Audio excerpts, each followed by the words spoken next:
Hello? Hello? Hi, Flo. Hi. So we're gonna wait a little bit for everyone, and we're gonna get started. Sound good? Okay. Awesome. Awesome. Sounds like you're snacking. Yeah, eating a late breakfast. Nice. Okay. I think we have.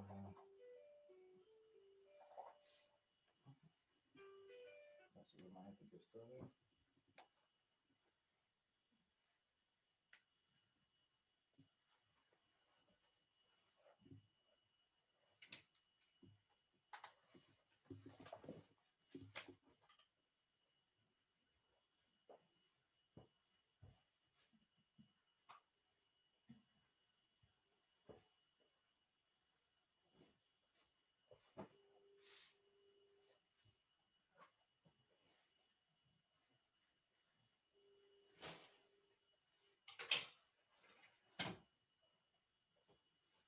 Yo. Hello. Okay. All right. All right.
Okay. Thank you for in the waiting room. Let's get started.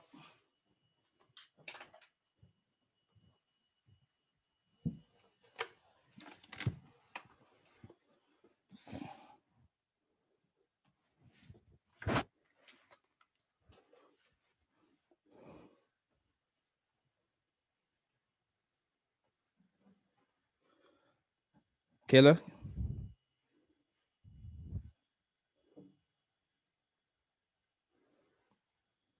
Okay, she's continuing to audio. Right.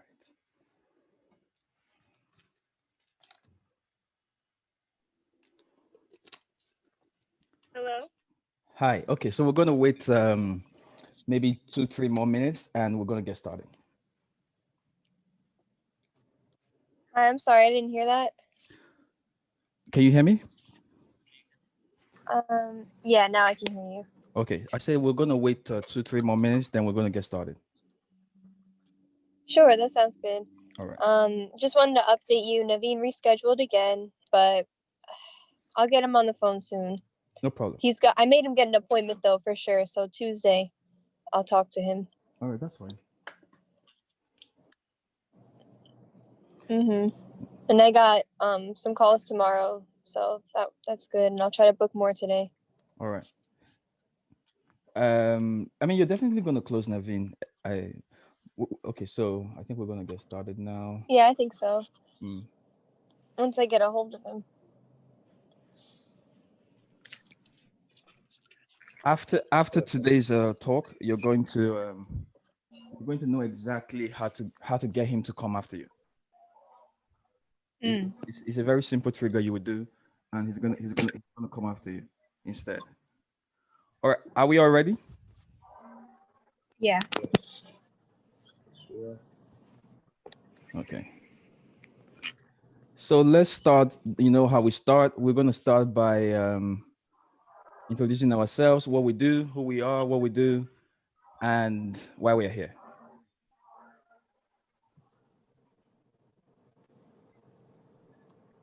Okay, hold on. One person is still connecting to audio. I think she has an issue with the audio.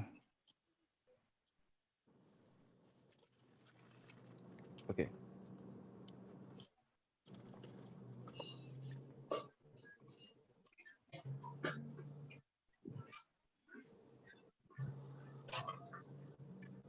Can everyone hear me? Yes. Okay. Perfect. All right, so let's start by okay, is my video is not turned on. Okay.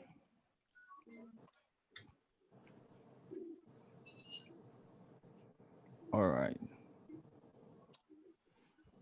So let's start by introducing ourselves, who we are, what we do, and why we are here.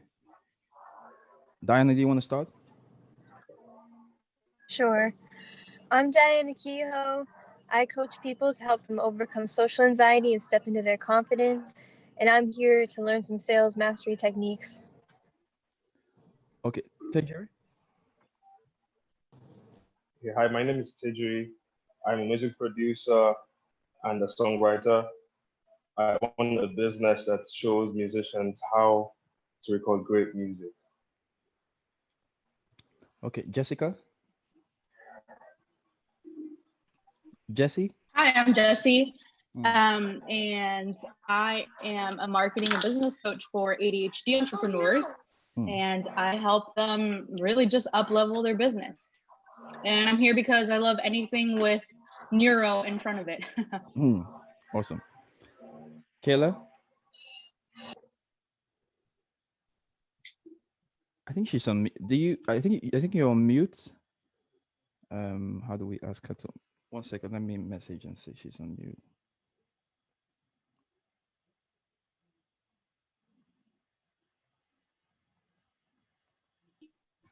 She sent a message to the chat saying Okay. the mic. I'm work right now. Guys. Okay. All right. No problem. Yes. All right. So I'm going to share my screen here so we can get started.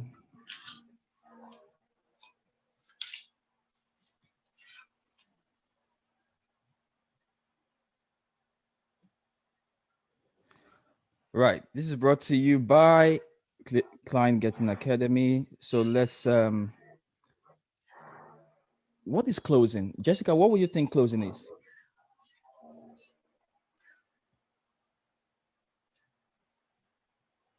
Jesse? Okay, I think everyone is muted here.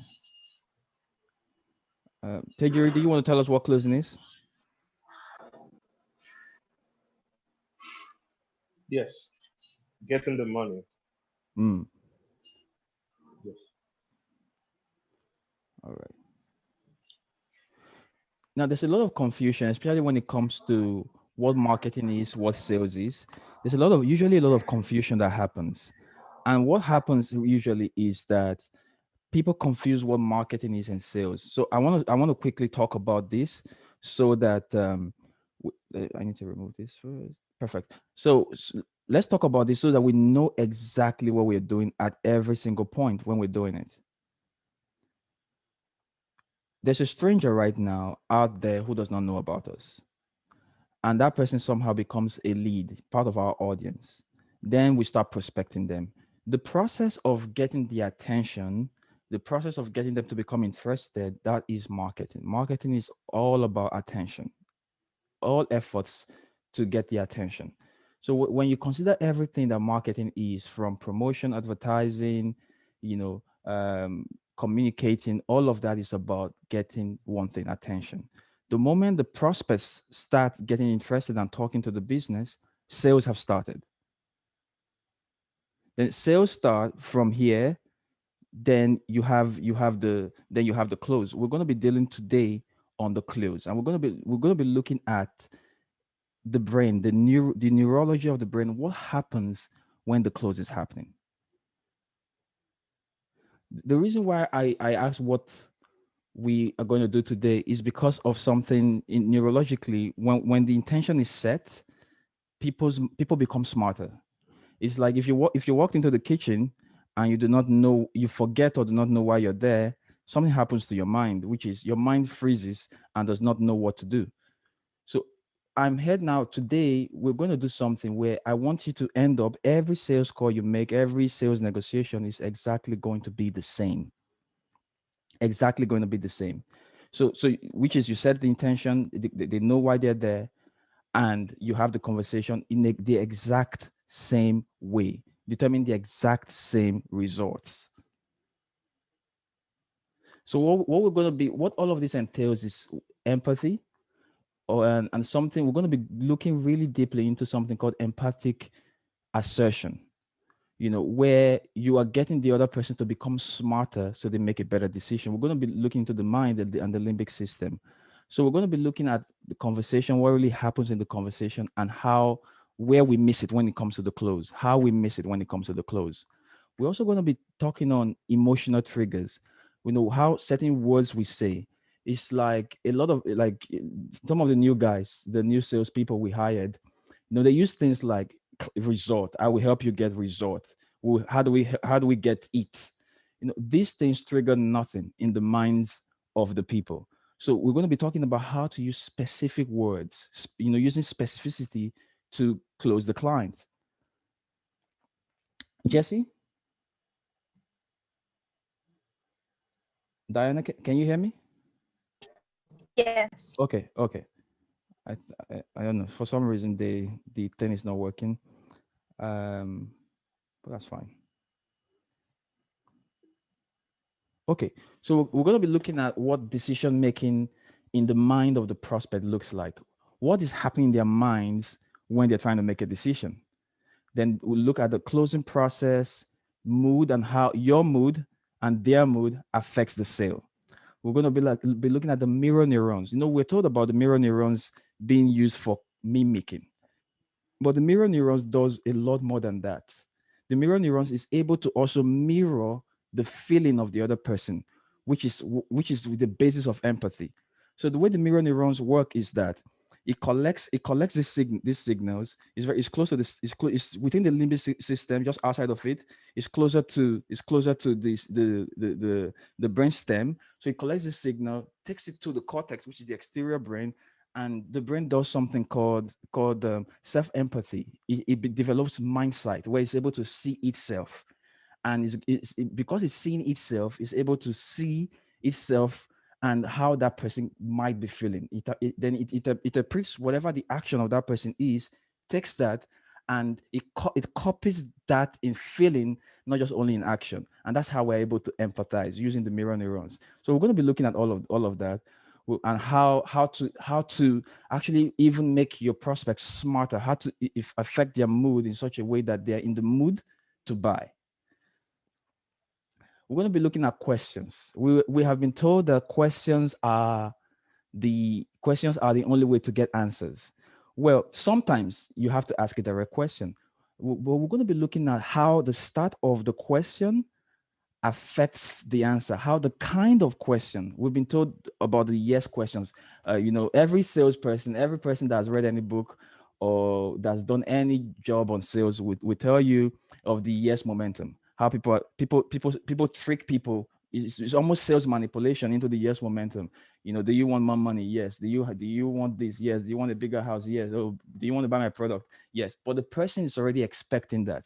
They've already programmed their neural pathway is programmed in such a way that they want to say no to you. So we're going to be looking at how to take advantage of them wanting to say no to you, and how you make them smarter by not giving them the yes momentum. You make them smarter by thinking in a different way, where they're self-empathizing. They're looking into the negatives of why they will not buy from you, and that they will minimize that in their minds and become more positive to buy. We're going to be looking at tonality, how to use tonality, body language, scripting, how to come up, irrespective of the business, how to come up with your own script. We're going to be looking at handling objections before they even appear, before they come on. And what objections really are. Objections arise from, again, the limbic system. Objections arise from the person's fear, from the person's cares. Objections arise from that place. We're going to be looking at, so they're complaining to you when they're giving you objections. But we're going to be looking at how to look at objections differently. So you're no longer seeing it as the person is trying to say they're not going to buy from you, but we're looking at it from the perspective of they're complaining to me. There is something here in their mind. There's a conflict. They're already talking to you. So if they're already talking to you, why are they going to say, why are they saying no from buying? Why are they not saying yes? Why are they not on the call buying immediately? There's a conflict there. And that conflict is something they want you to help them resolve. But as opposed to assertion, which is, you're trying to assert yourself into helping them, you help them, you collaborate with them by sending certain triggers. So they do you do something called emphatic assertion, where they're not able to look in, they develop mindsight. They look into their mind and all of their brains light up, not just the emotional brain, the limbic system, all of their cortex, everything lights up. And now they're able to stop acting from emotions, and they now rationalize, because already there they want to solve their problem. They now rationalize and take positive action. So we're going to be looking at how to handle objections, and we're going to be looking at human action. Buying decision is a human action. So what makes humans act? Where's the human action developing, originating from? So we're going to be looking at human action and how that influences the sale. So preparation. The first thing when it comes to sales, when it comes to any form of negotiation, the first and most important thing is to prepare. And why is preparation really important? Preparation is important now because here is it. We talked about intention, having the right intention and preparing and all of that. If you do not prepare, the worst negotiation you would ever be in is the one you're not aware that you're in. That's the worst negotiation you would ever be in. And that's why people act irrationally, because they do not know that they are in a negotiation. So we want to prepare for two outcomes. We want to prepare to have a great first impression, and we want to prepare to have a great lasting impression.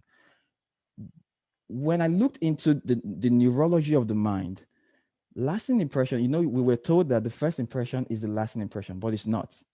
The last impression is actually the lasting impression. People are always going to remember how they felt at the end of every interaction. So again, this is one of the things we're going to be looking at when we start looking into the mind and the brain.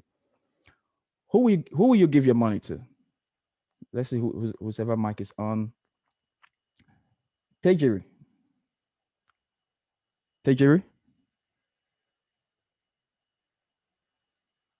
I think you're on mute. Okay. Diana? I would give it to the man in the suit. Okay. Why is that? I'm sorry, I was having technical difficulties. No problem. Tejiri, who you give your money to? The guy in the suit. Why is that? Because he looks more serious. It looks like he came here for business. Okay, I mean, but really, I'll give him my money. I'll give him my money. He looks more accountable. Okay. For some, it's the appearance of he clearly prepared for the meeting. Okay. Diana, Diana, why would you give this guy your money? He looks like he would know what he's doing. Like, he just looks like he knows what to do with the money. Like, he looks trustworthy. He looks professional. We have been conditioned. I think some people are trying to get in. Let me get them in. We have been conditioned. Hold on one second. Let me get them in. Okay. We have been conditioned. Do you see my screen? Yes. Okay. We have been conditioned. We have been conditioned to react in specific ways when we see specific people. It's a mind conditioning. So the minute you see someone looking in a specific way, you're triggered specifically. Does that make sense? Yes. Yeah. You guys can leave your mic on, so you don't have to turn it on, turn it off. Yeah. So the moment you see someone looking a certain way, you're triggered. You're triggered specifically. There's a specific emotion that is triggered inside of you. Does that make sense? Yeah. So part of the preparation process is you want to you want to be this guy that they give the money, because people have been conditioned to trust people in suits. I remember when I was doing the door-to-door sales, my second day of going, I realized that one of the new guys, we all knew, so one of the newer guys was already having a conversation with the older guys, already having great rapport. They were all already chilling, mingling. I was like, oh, what did that guy do right? We all knew, like, how is he now everybody's friend? I looked and searched, he was wearing a suit. So the next day I said, okay, you know what? I'm gonna get a suit. I'm gonna wear a suit as well. So I went after work that day. I went and I got a suit. Then when I went the next day, when I went to start knocking on doors, I was knocking on the doors and I realized that even the dogs react to me differently. Kids react to me differently. Have you ever seen a dog chasing somebody in suit? Diana? No, I haven't seen it. Anybody that a dog is chasing a dog, like they're wearing suits and the dog is chasing them.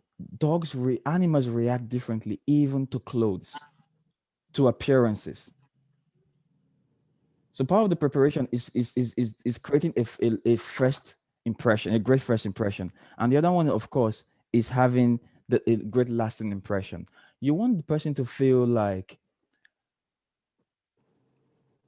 outside of whatever the outcome is, we're good. I would do things with you.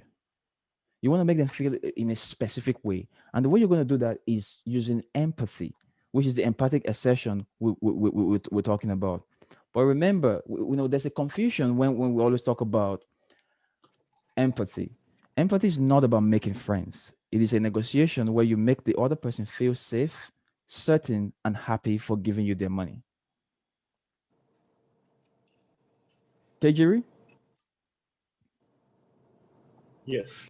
Would you consider how you feel after giving me your money as sad? No. I wouldn't consider it as sad. Would you consider happiness? Were you happy to give me your money? Yes, because I knew I was going to get the value. Exactly. And that's what we exactly want. We don't want friends. We want people we can help. And we want people we feel what they feel. We understand what they feel. So let's talk about the conversation. Right? What goes on in the conversation? What's the first thing you want to do in the conversation? Diana?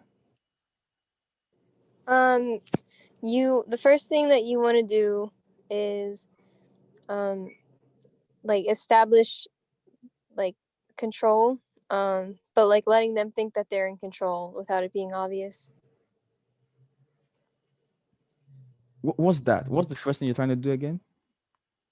You want to lead the conversation, but you also want to figure out what they want.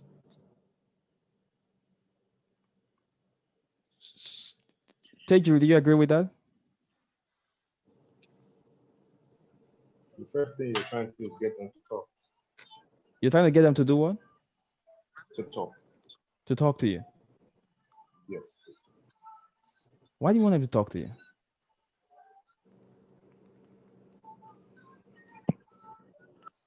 Because when they talk to you, then they begin to tell you what they want. And then you begin to build a rapport with them.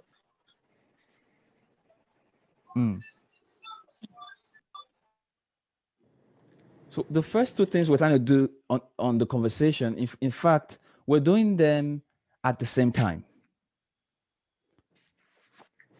We're doing these two things at the same time. We're trying to take control and we're trying to find out what they want. Now, why is it important to take control? Tejiri, why do you think it's important to take control?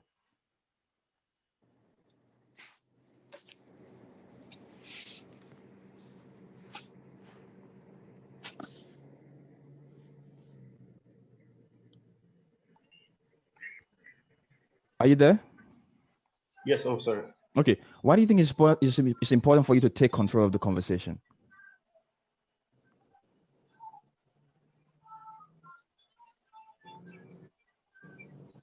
So you could direct the conversation. Why do you want to do that?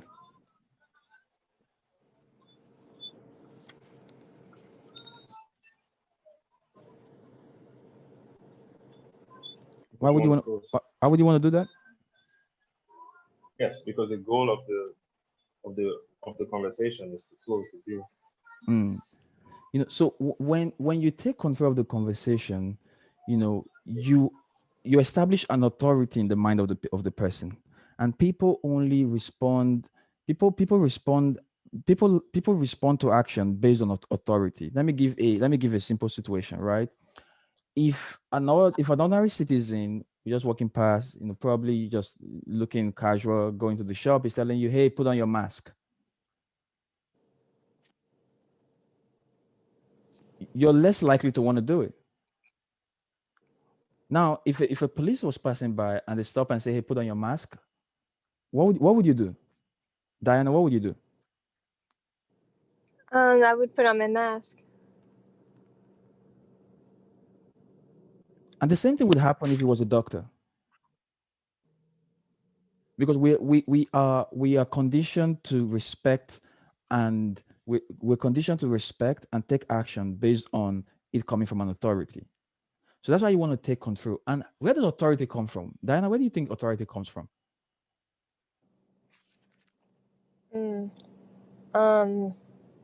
I think it's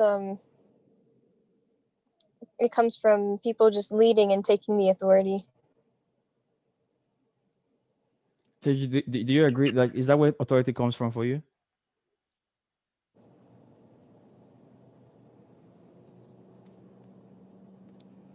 No, not exactly.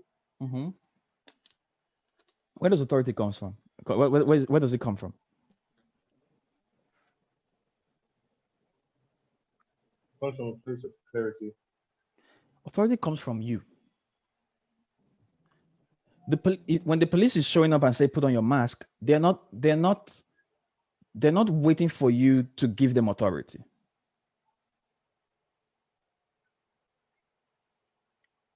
Right? When when you're in the hospital, the nurse comes and tells you, "Hey, sit down on this. We're gonna give you this injection now. We're gonna do this." Like, she's not doing that from your authority. She's not waiting for permission. And a lot of times, people, when they're trying to close a deal, they're trying to borrow authority from the other person. You're stepping into that call with your own authority. You're assuming your own authority. Does that make sense? Mm-hmm. And again, remember what I said, that how you take control and finding out what they want is the same two things. But again, you have to step in already with your own authority. But before we talk about find out what people want, what do you think people buy?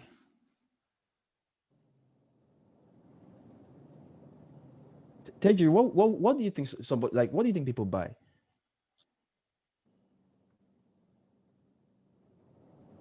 People buy what they want. They buy what? They buy what they want.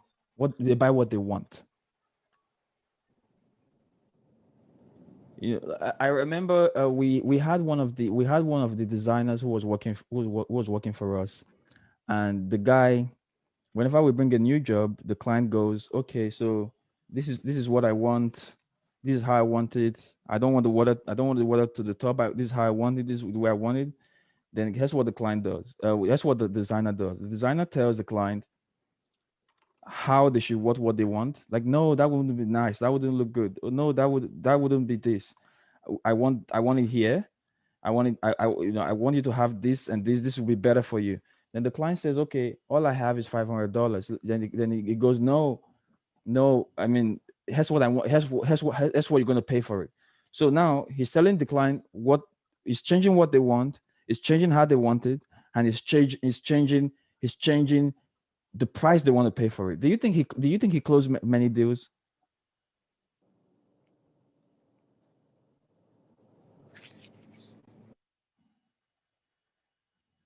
Everybody's on mute for some reason. Yes, because of the noise. mm, So why is it important to find out what people want?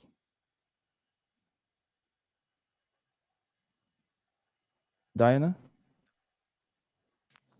Because that's what they'll buy.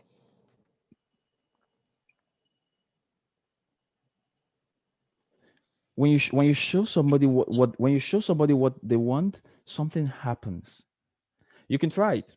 Whenever you're with someone, a family member, and they say, please pass me water, and you're coming with something that is not the water, they are triggered in a certain way. Teju, have you noticed that? Yes, sir. Now, why, if they're giving, if they're coming with the water, they're triggered in a different way as well. You've noticed that? Yes. Exactly. So you find out what they want, so you can show it to them, so they can buy. Because showing triggers. Showing is a form of communication, and we're going to be going into what happens when we show. So what do these two have in common? In fact, what do these two people have in common? This dog now and the guy here.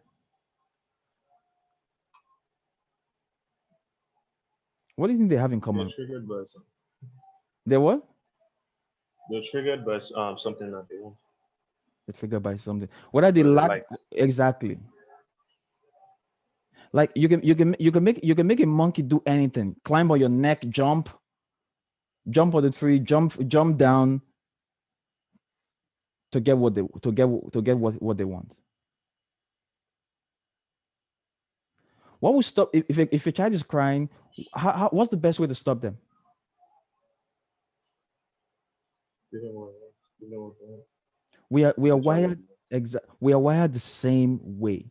The moment we want something, it's an emotional feeling. The moment we want to solve a problem, people go, okay, what is it's a logical thing. We're trying to solve a problem, yes. But the moment you're trying to solve a problem, it becomes emotional. It's a feeling in your gut. That feeling is irrational. So people would only buy in a certain triggered irrational state. And what would trigger that irrationality now, what would trigger them in that irrationality is showing them what they want. So you start speaking in the language of showing.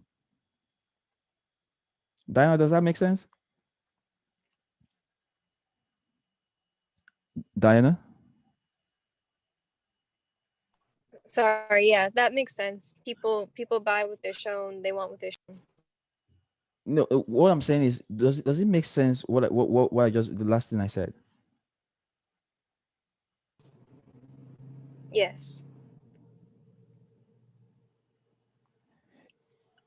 If you're trying to buy a guitar in a shop, and the guy listens to you and goes inside, then brings a saxophone. Immediately, how are you triggered? In a negative way, because it's not what you wanted. Exactly. Exactly. Like, even if a waiter goes inside and comes back attending to a different customer, you feel a certain way, because in your mind, in your neural pathway already established in your mind is the moment someone is going, you expect the coming back of seeing what you want. You want to be triggered. So let's talk about rapport. You were told build rapport in the beginning of the conversation. But let's look at what rapport is. Rapport is a close, harmonious relationship in which the people or groups concerned understand each other's feelings or ideas and communicate well. So rapport is built through empathy. But we're told that rapport is saying, hey, what did you have for dinner? What did you have for lunch? What did you what's the weather? True rapport is built through empathy. This person understands me, how I feel, and we're communicating. The human mind is when someone is communicating, there's a reward. There's almost a satisfaction, happiness reward when they feel like they're communicating, when they feel like they're understood. You understand me, you understand what I want, you care, you listen, we have the same beliefs. I like you, I believe you, I trust you.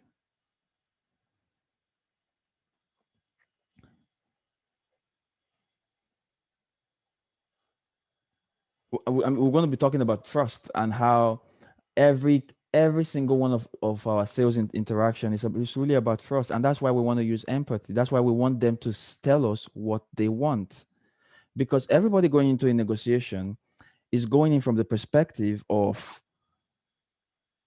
they have something to hide, because they don't know the other person's intention. It comes back to intention again. They don't know the other person's intention, and they have their own intention, so they have something to hide. But the moment you're able to empathize, you're going to get them to start saying, feeling understood. So whenever someone talks or expresses what they want, and you show that to them, and you're able to empathize with them, you trigger something called the mind sight.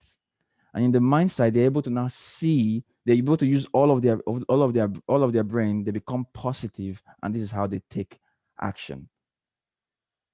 Tejiri? Tejiri? Okay, I think it's a myth again. Diana? Yes. Okay, does that make sense? Yeah, that makes sense. The combination of them expressing and telling you what they want, you showing them that thing, and your ability to empathize triggers mind sight. So now when they're expressing what they want, when they're expressing what they want, and they're shown, and you empathize, and I'm going to be showing you the part of the brain that is triggered and how it is triggered in a little bit. So but all of that, they're able to see their mind, they're able to rationalize. That's how you're able to get them from being in the feeling that they're feeling right now into resolution.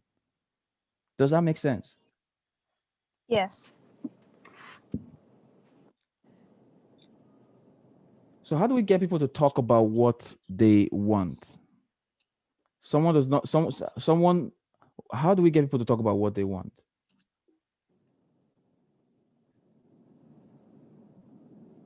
Ask questions. Okay, but sometimes when you're asking questions, it is guarded. A lot of times when you're asking a direct question, the answer is guarded.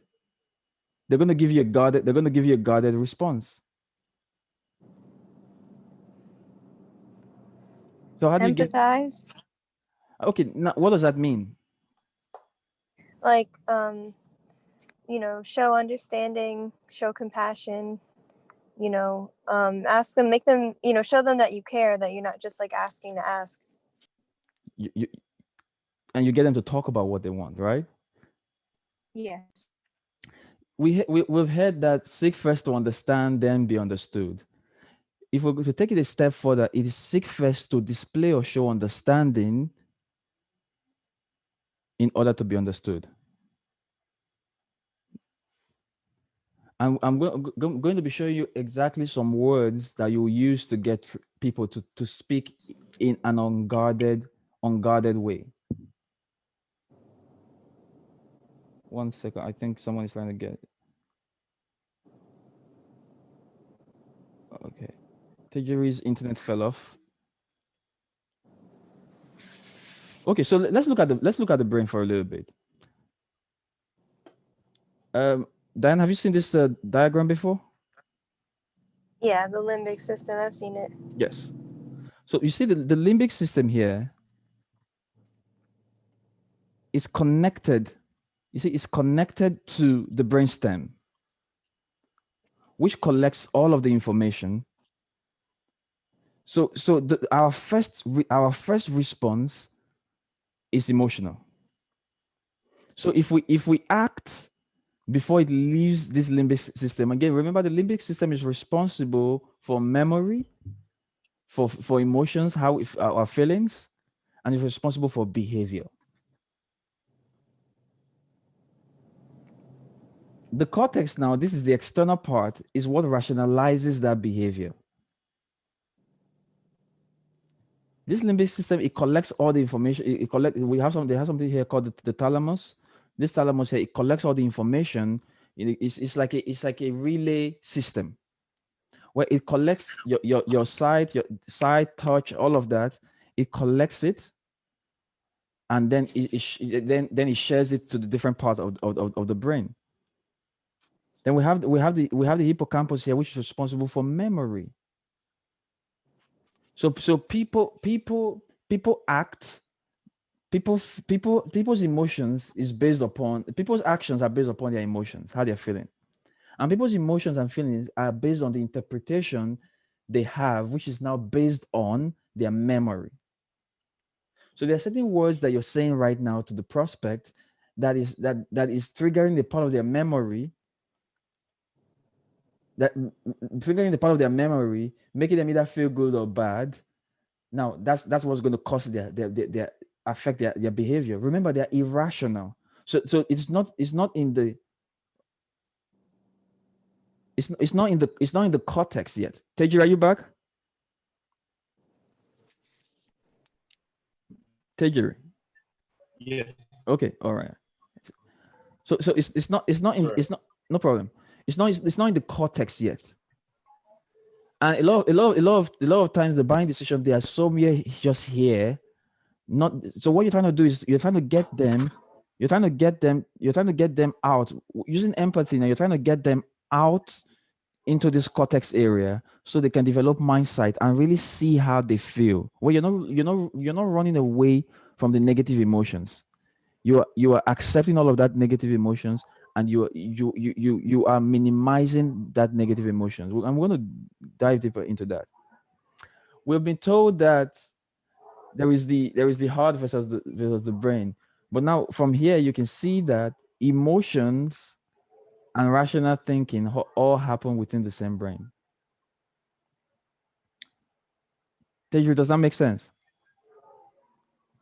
Yes, does make sense. And when you look at the limbic system, even when we sleep, the limbic system is still always awake. It never sleeps. An expert was asked how long can we live without the limbic system? He says, for as long as you can hold your breath.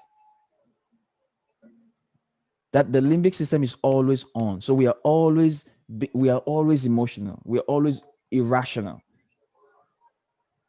And this limbic system now is also in the primordial area, is the primordial brain, which means it responds to basic things.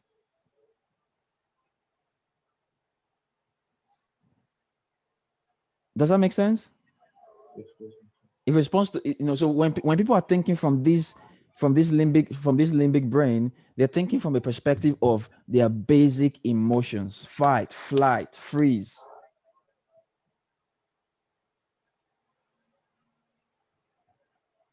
And this is really the part that does that is the hypothalamus. Hypo means below, is below the thalamus.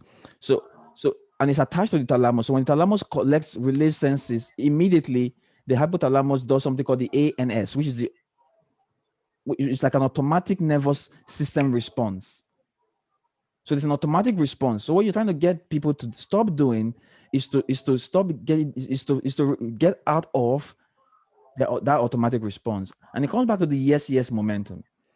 When they already know that you're trying to get them to a final yes, they're trying to say no to you. Why not allow them say no to you? Why not give them the opportunity, what I call empathic assertion and empathic assertive questions, to say no to you? So there is no rationale. Rationale is from the Latin word rationalis, which is endowed with reason. So let's look at this again. The emotional brain let's look at the emotional brain here. The moment you're able to get for the person to self-empathize, mind sight into the cortex, and the whole brain lights up, that is when they become endowed with reason. So we're always they're always in the emotional brain. We value things that we care about. We care about things that we have emotional attachment to. The idea of logic in decision making is based on value, and all value is perceptual.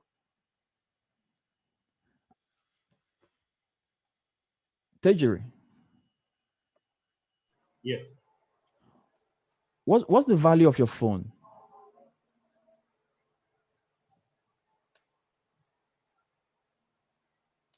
In monetary terms, or what the value I get from it. Okay, let's assume we're all using the same phone. We're all using the Okay. latest Okay. iPhone. Let's assume we're all using the latest the new iPhone that just came out, which is the iPhone 12. That's the assumption, right? It sells now for about $1,000. Yes. Is the value of the phone the $1,000?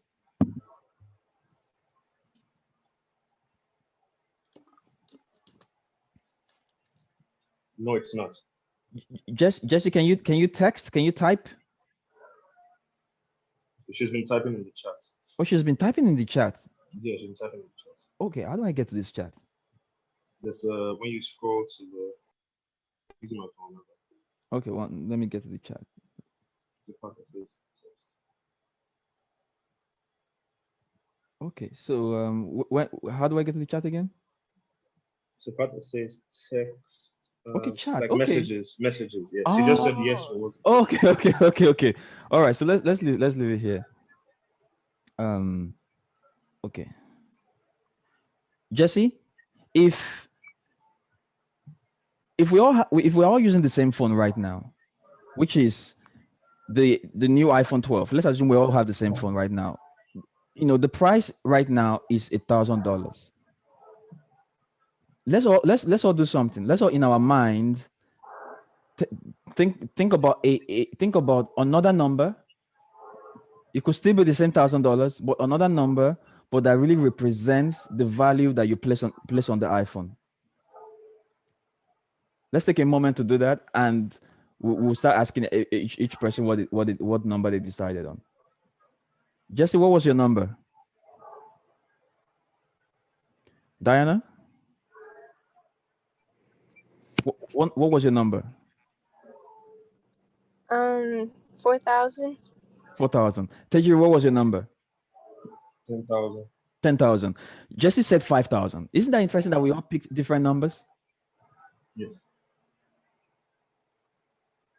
So all value is perceptual. The person is the person right now, the rational mind is looking at all value from an emotional perspective. It is emotional.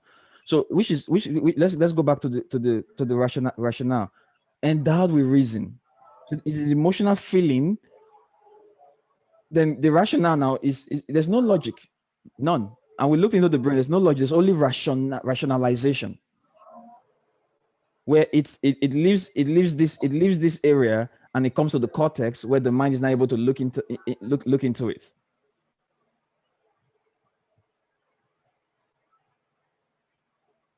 Humans are there are two reasons why we buy. Yes. There are two reasons why we buy. We're buying for either pain, to avoid pain, or to move towards pleasure.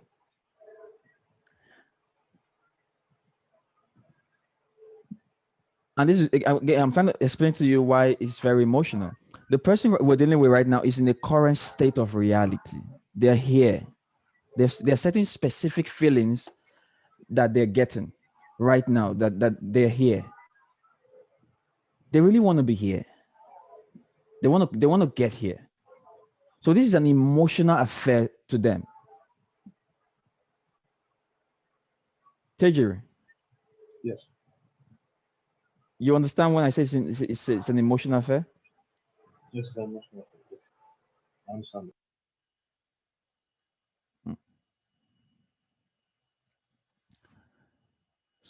So them getting here is an emotional affair. So by them talking about what they want, you do something. Here's what you do. You light up their brain. When they start telling you what they want, they go to a positive frame of mind. They start feeling that feeling because they have to visualize it before they can vocalize it. So they start getting that feeling of being here.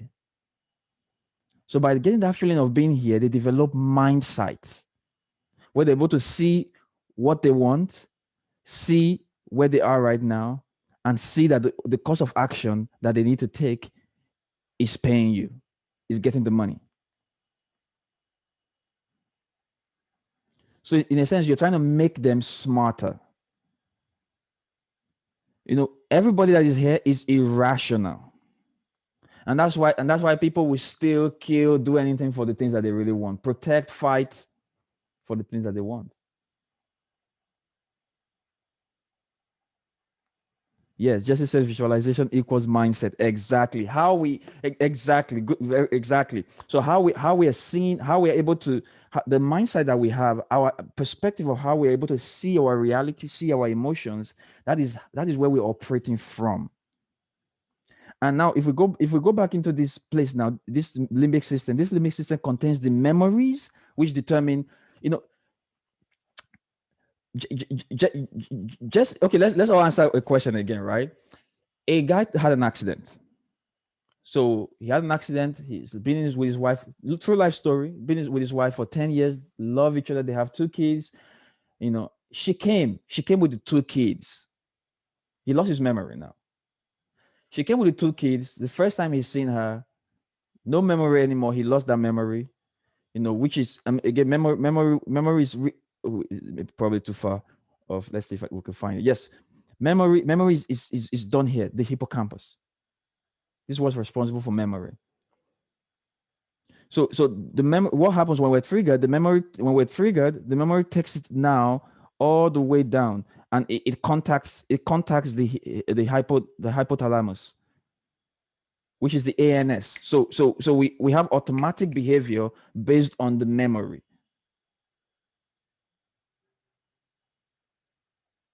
So now let's do something. Let's talk about the guy again. The guy no longer has the memory. So now the memory is not there. Or for some reason, there's a block to the memory. He sees the wife and the 2 kids for the first time. The wife, the woman he has loved all his life, the woman that he would do anything for.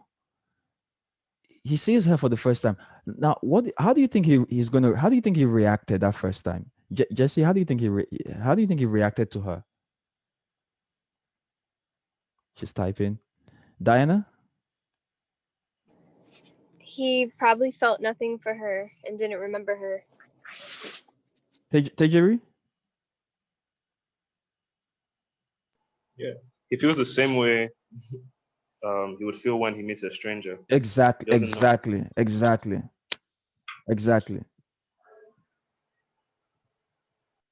Oh, Jesse said no feelings really.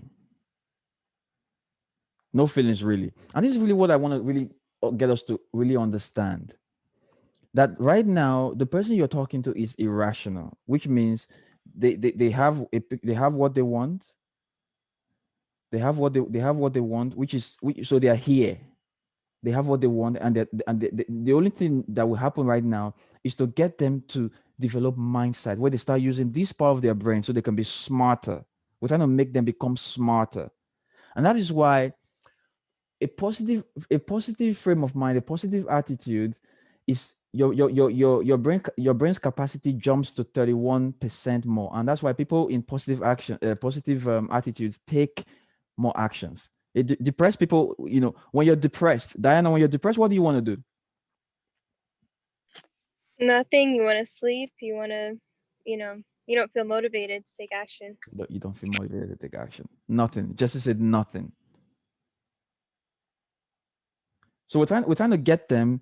We're trying to get them to use their cortex to get out of these emotions. And we're going to be doing that using empathy, of course. So what is empathy? Like, just you can type for Teju, what's empathy? Tejiri? What do you Seeing, think? Yes. understand, seeing things from the other person's point of view, Okay. or making it, just in that makes sense. Making them what? Seeing things from the other person's point of view, or feeling things. Mm. Yes. Mm. Trying to Mm. see what the other person feels. Mm. Mm. And again, it takes us back now to, so okay, so Jesse said feeling on an emotional level is hard to describe. Yes. So empathy is really being able to get into the internal world of the other person and understand how it feels like.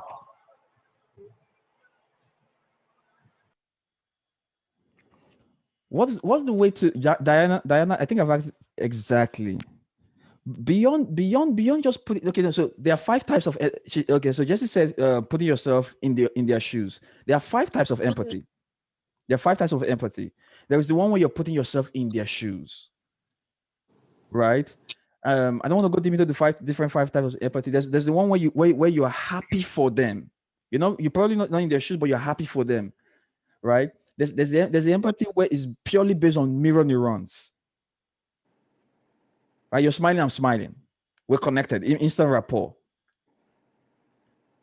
So it's a lot of people focus on how is it sunny, is it raining in the beginning of the meeting, wasting time. Why they're there to talk about what they want, why they're there what do you think is the mind of the prospect? Their problem. I mean, of course they're a problem now, but they're talking to you. Hmm. Um. You mean right at the beginning of the call? What's in their mind? No, they're already talking to you as as the expert, right? So what do you think is their mind when they're talking to you? How you Um. can help them.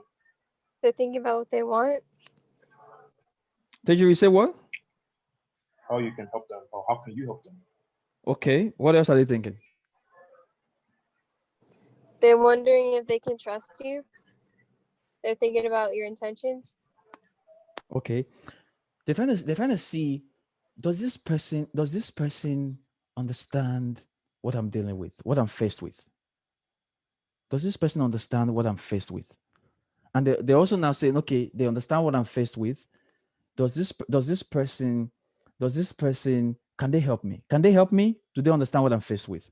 There's a story that Jessie actually shared on the podcast. She shared on the podcast, so I believe I have permission to reshare this here, where she went to a doctor. I really wish she had the mic on so she could just is there a way to have the mic on so you could tell the story yourself? Exactly. What are you talking about?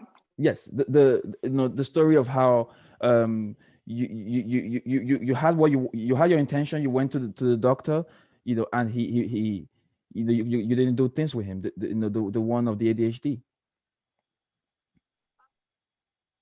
Yeah, so I suspected I had ADHD, so I went to a psychiatrist to get diagnosed and to get some help. And this was not my first pick psychiatrist, by the way, but he was the only one available. And I told him what I was feeling. And sorry, I started getting a phone call. No I problem. told him what I was feeling, and he pretty much said that I was just depressed and I needed to be on antidepressant meds, and he was going to send me a sleeping aid because I wasn't sleeping properly. And I told him, okay, I can acknowledge that maybe I'm depressed at this moment, and yes, I have insomnia, but I think my root of the problem here is an undiagnosed ADHD. So can you diagnose me for ADHD? And crazy doctor said, no, lots of people want to be diagnosed with ADHD because they think it's going to be a magical solution to all their problems, but that's not how it works. So he didn't empathize with me at all. He asked me maybe 3 questions, and based off of how I answered those 3 questions, he diagnosed me with depression. And he didn't listen to my concerns about ADHD. So then I hung up the call, deleted that number, and canceled all future appointments and looked for somebody better. Now I've been diagnosed by 3 different mental health professionals with ADHD. So it was ADHD, and my depression went away as soon as I started treating my ADHD. My insomnia got better as soon as I started treating my hyper focus from ADHD. And now I'm in a better place. So that doctor had no idea how to empathize. He should not be in practice. Diana, did you hear that? Teju, did you hear that? Yeah. I'm sorry that happened. That's awful. In fact, now he's been discredited, all of that, because he could not empathize. Jesse, did you buy from him?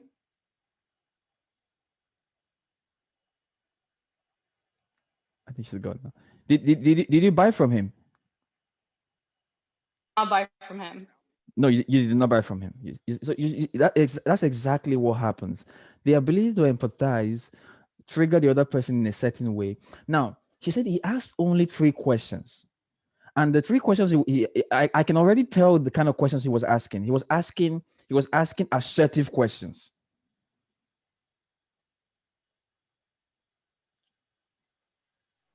He was asking assertive questions, and now she's giving guarded answers. Now when people ask assertive questions, you're guarded. And based on that, he moved on to prescribe. By coming in with your own authority, by being able to empathize, and we're going to be going deeper into how do you empathize properly. And also by asking questions in such a way that you get unguarded answers. You will be able to get, I'm saying I close 97% of every deal that comes to me. The 3% being unqualified prospects, people that are not qualified. Everyone qualified buys from me. Empathy and asking the right questions in in that empathic assertion. What time? Okay. Oh, well, our time is off here. The 1 hour is done. But I really wish I could get deeper into the empathy. Let's see if I could throw something in terms of how to ask the questions. When someone asks you, especially when someone asks you a why question, that's why is a trigger for defensiveness. Even when it's positive. Why did you not? Like it triggers defensiveness. So the best ways you want to ask questions, you want to ask what questions and how questions. And you want to stop asking questions that will get them to say yes to you. Diana? Sorry, I was just writing that down. Yes. Okay. Jesse, yes. You want to ask what and how questions. Because what allows them to use the part of their brain where they visualize, where they're completely visualizing, where they're trying to resolve. How questions make them really smart. It makes them smart, and smart people make better decisions.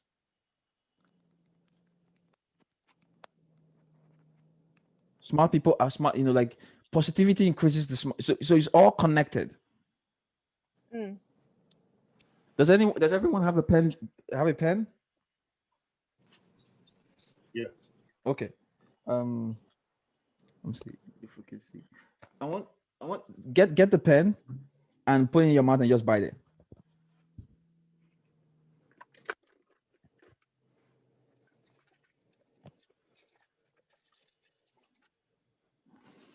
Just is laughing. Everyone biting it? Uh-huh. Now, look at what happened. You have just become at least 10% in a positive frame of mind. Because by biting that pen, look at what happened. By biting that pen, your brain signal that you're smiling. Because of the movement, your brain signals that you're smiling. In fact, almost the immediate response from Jesse was ha ha ha ha ha ha. Because now all of our brains are triggered that we're smiling, whether we are fighting it or not. And a lot of times, irrespective of what people are saying or irrespective of what they're rationalizing, they're feeling in their limbic system what they're feeling.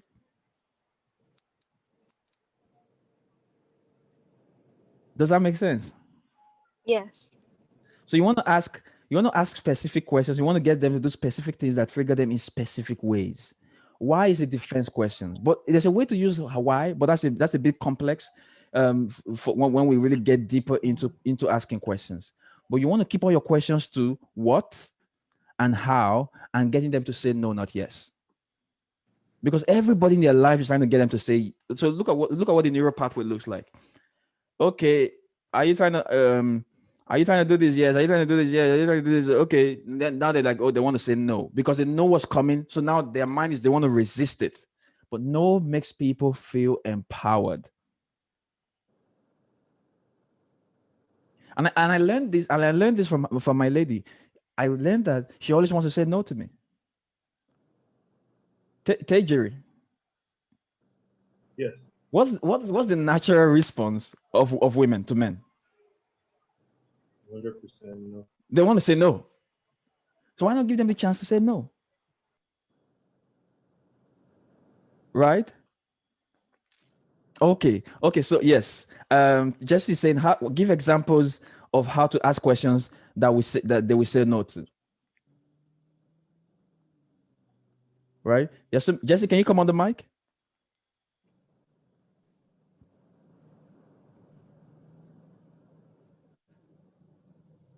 Okay.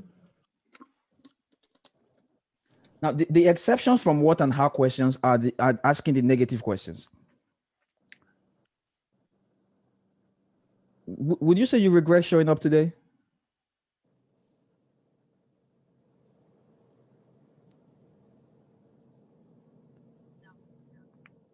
Jesse?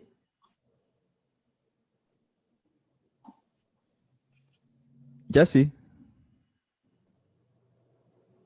Not regret it. Okay. That's a no question.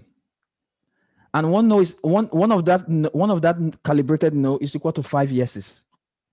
Because now she feels empowered, she feels in control, and she feels empowered and she feels in control. Another example was I already used it already when I said to Tejiri, if with the feeling he got from showing up, from paying me to come to this training is a sad one. Then he said no. He corrected me. Never underestimate the other person's desire to correct you. Now here's the thing with asking the no questions. The interesting thing with asking the no question is this: they're triggered in a certain way. So as opposed to the yes, and they're like, oh, I don't want, like, no. When you're asking them no questions, they go, they're smarter. In fact, they almost do not respond to you almost immediately. They go, I don't regret it actually. So in that moment, their cortex, they've developed mindset where they're looking into how they feel. So they become smarter. In fact, they're more positive. They feel more empowered. Now they're going to be giving unguarded responses. Jesse, does that make sense? Yes.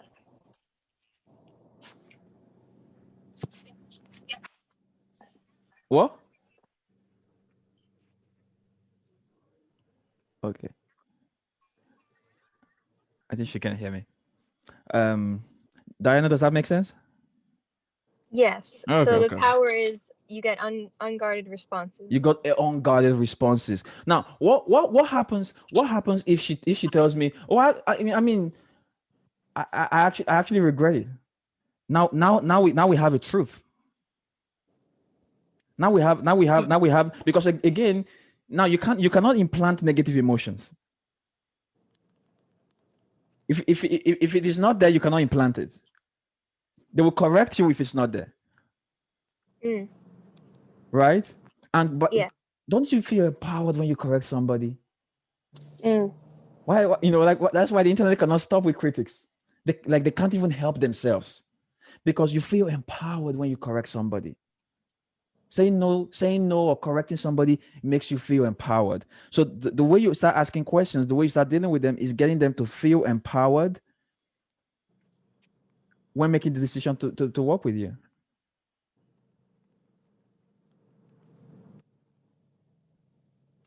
right? Mm-hmm. Then the other way to use empathy now is we've talked about this before, is seems and sounds, looks like. What that does, that's an emotional that's what the things I call emotional assertions. That's how you start getting them to speak in an unguarded way.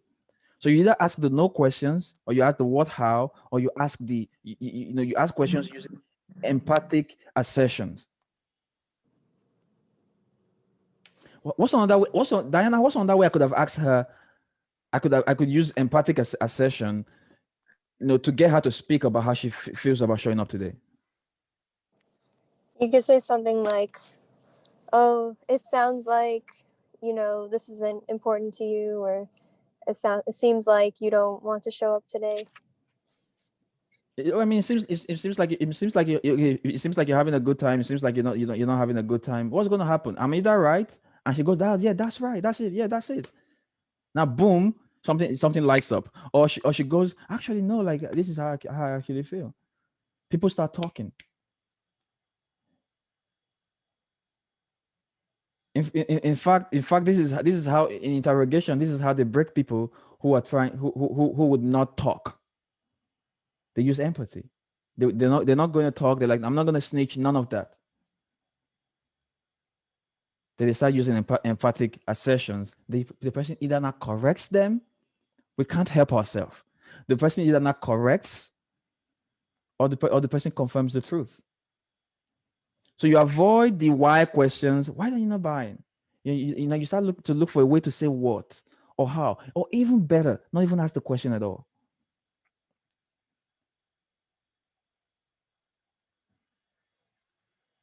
Diana, Yes. it sounds like you're bored today. Oh no, I'm not bored. You see, she just gave me an answer without a question. Jesse, please, you can type if you can type, or you can turn on the mic. So I want you to really see what just happened there. She just gave me an answer without a question, by emphatic assertion. Now you feel, Diana, you felt so empowered. Like, no, I'm not bored. You felt in control. Yes. I did I ask you a question? I didn't ask you any question. No.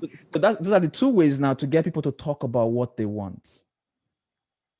Getting them to talk about what they want. And now when you get what they want, that's how you can really sell them. Because a lot of times, you're dealing with a client where you have your own product that you want to give to them. They have their own ideas of what they want, the criteria within which they will buy it, how they want it. Why not use empathy to get them to start talking to you?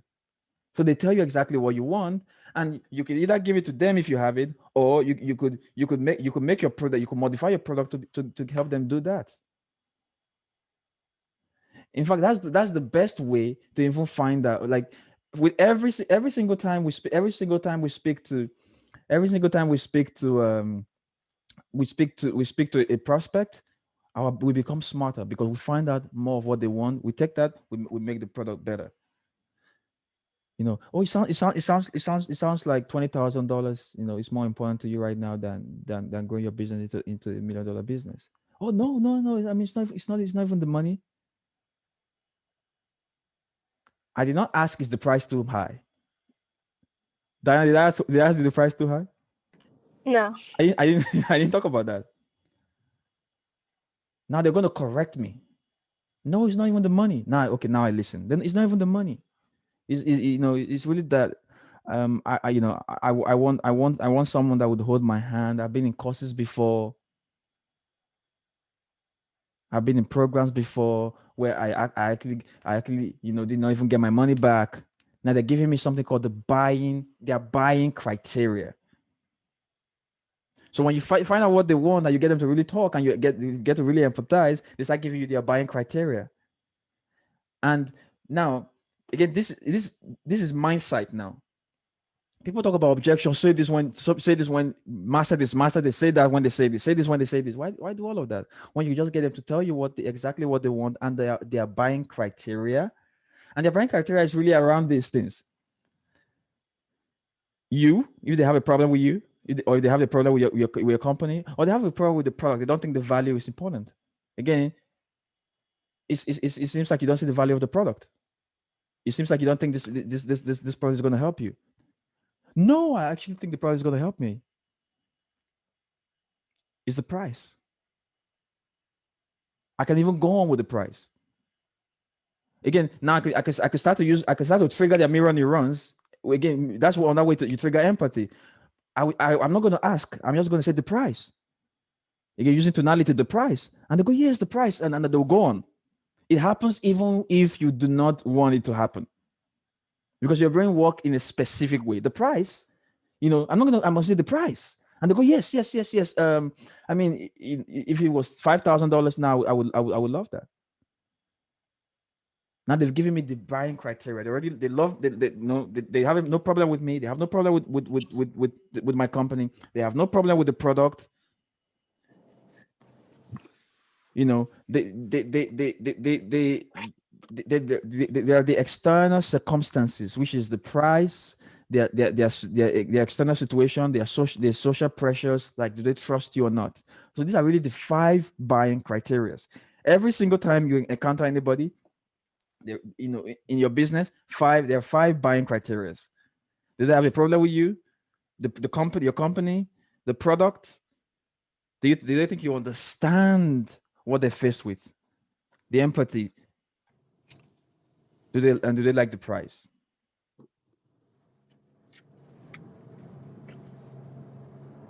Right? Okay, so this is getting longer than promised. Let's deal with some questions, and we can jump off and continue. Problem with you? Product? Yes. Yeah, you don't understand.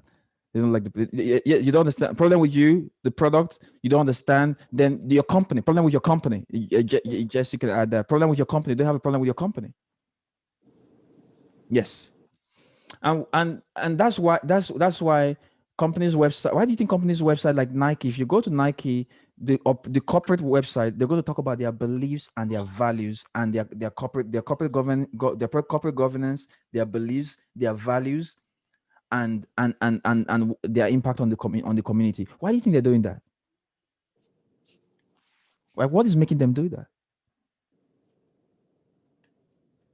Because they want to trigger you in a certain specific way, so you have no problem with the company.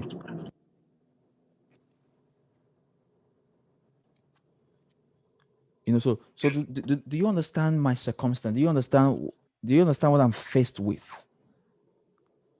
And are there specific questions? Let's handle that. We can follow, and we can continue doing this again, and really go deeper into, and even start doing some role plays, and we move on to different parts, tonality, and all of that stuff, and how to even come up with our script that we're going to be using every single time. We're going to make every single conversation the same exact. Remember, once you get them to speak about what they want, they tell you their buying criteria, and you're able to show that to them, and able to empathize properly with what they're faced with, how they would want this. What they're faced with could be outside of, like, I have 2 jobs right now. I have 2 jobs right now.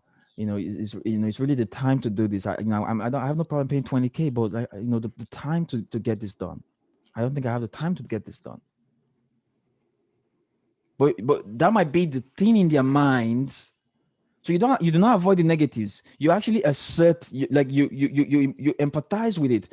People love it when you're able to. It's like when the next time you go to a counter, the airport, the bar, wherever, and you see somebody looking down. Just say something like "bad day." Now 2 things are going to happen. They're going to correct you, and they're like, yeah. In that moment, something happens. Their brain lights up. They feel understood. There's already a connection there. And they're going to treat you. You can get all kinds of offers. You could get all kinds of, like, you would stay in hotels for free if you're able to empathize properly. So Jesse, any questions?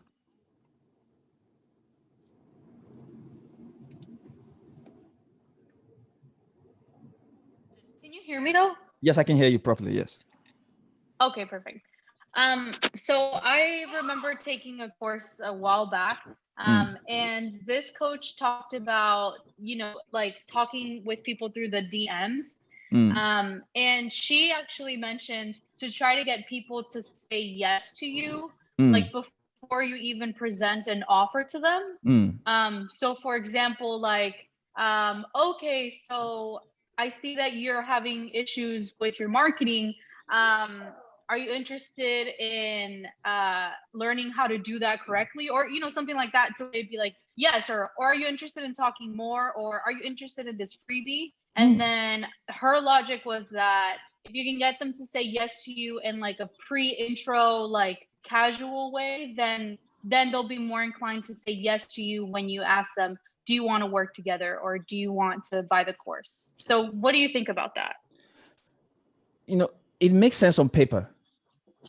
Like that logic, that yes logic makes so much sense on paper. But that has nothing to do with what they want, how they want it, what they're feeling, their negative emotions that they already have in there. The negative emotions they already have in there, their resistance to you, and their memory of everything that they've been going through. And whether you try to bypass their logic or not, by saying yes before or after, their mind still knows that you're calibrating them towards a yes. So there's still resistance. But when you're able to get people, empower them so much that they're correcting you, they're saying no to you in an empathic way. They like you, they like the product, they like your company, but not like as friendship, like because you're not able to empathize with them, you can help them, it's at the best price for them. What other logic is there or feeling is there? Like there's no other rationale for them not to buy from you. That's why you're trying to get them from that emotional state into the rationale, so they see that there's no other reason why they shouldn't buy from you. I feel like what you're saying is that when we ask them no questions, we give them the power and they feel like they're in control. Yes. But when we're asking them questions that they kind of know that the right answer is to say yes, then they don't feel in control. They feel like we're in control and we're kind of directing them yes, what we want. Yes. Yeah. Yes. Okay, that makes a lot of sense. They want what they want. Like people want exactly what they want. So by trying whether you're trying to bypass their reasoning, saying it before, saying it after, the mind is making a connection of the calibration of yes, the inclination of yeses. They feel more empowered. Like you will be shocked at what people are willing to say no to. People are willing to say no to a lot. Diana, does that make sense? Yeah, that makes sense. People are willing to say no to a lot, but you need to give them the opportunity to be able to say no to you. And you start resisting the idea of why this, and just get them to say no. They're already thinking that. Like someone has never met you before, never spoke. Like we close deals on the first call. I lots of the salespeople I talk to, or entrepreneurs in their business who are closing deals, we have to speak to them. We have to speak to them again. We don't do that. We just close on the first call. Because again, we tick all the buying criteria. So what happens if somebody's meeting you for the first time? Of course they don't trust you. Getting them to say yes, or yes before or after doesn't change the fact that there's a negative emotion there, which is the fact that they do not trust you. But by getting them by empathizing with the fact that it seems like you don't trust me. I mean, of course. I mean, why would you trust me? Like we just met for the first time. It seems like you don't trust me. they're gonna like that. Yeah, that's right. I mean, yeah, like they're gonna feel understood, and in that moment, a connection is built. And when you get people to speak about their negative emotions, that's why therapy has been effective. When you get people to speak about their negative emotions, it diminishes the negative emotions. It diminishes it. Talking about negative emotions diminishes it. They did an experiment where they showed a picture, they showed like a horrifying picture to certain people, and they told them, okay, so how do you feel in that moment? Some said fear, but thinking about it right now, all of them said the same thing. Some said fear, some said scared, some said horrified, but all of them responded in a certain way when they saw it.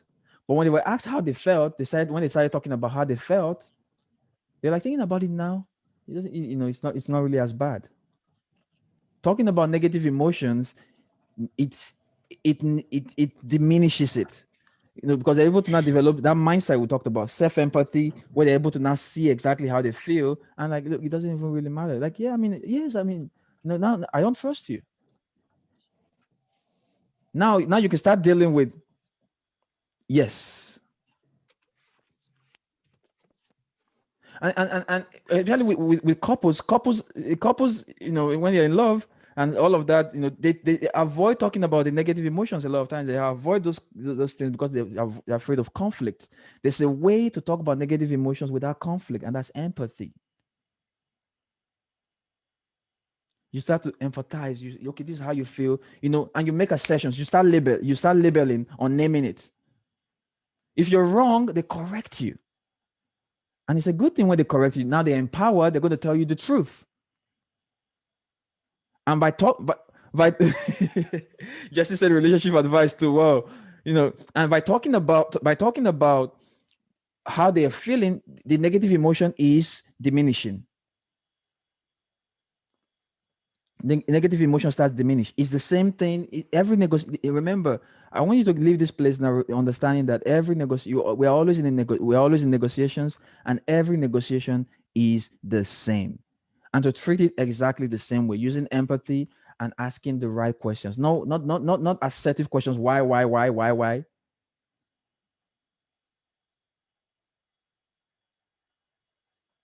It seems to me like you don't love me anymore. Seems to me like you don't trust me. They're going to correct you. They just start moving on. You didn't ask any question. They're going to correct you. And use how questions. So how we're going to do? How we're going to make it happen? How? A yes is nothing without a how. It's like a client said to me once. We gave the price. Look, our price for this product is $120,000, $120K, and he went, "Oh wow." I mean, I love the product. I really think, I believe you can help me. If only we could do it for half of the, like, 60K. Then we said, how are we going to do that? Now we're trying to get him to be smart. So now he starts to rationalize and, like, well, then he said, would you mind payments? I mean, so I think right now, because right now this 120K seems like a lot. But if I can pay 60 once, I can pay 60 again in a couple of weeks. That would work. Right there was a close. They giving people the chance to handle their own objections, giving people the chance to close themselves on your offer. All right, guys. So this was great hanging out. Diana, do you have any questions? No, I'm good. Thank you. All right, Tejiri? No questions. All right. Just any more questions? All right. Okay, guys. So the next time, remember, the worst negotiation you can ever be in is the one you do not know that you're in. The moment that a child is crying, they're triggered. There's an irrationality. You're already in a negotiation. Right? The moment someone picks up that phone to speak to you, they're triggered. They're already in a negotiation. So start looking at every single thing and saying, I'm in a negotiation here. The way I can win here is using empathy, empathic assertion, or using questions that calibrate towards people saying no to you, or getting them to think and really using the whole of their mind to become smarter, to make brilliant, positive um, um, decision making using the what and the how. All right, guys. So see you again. Speak to you soon again. Okay.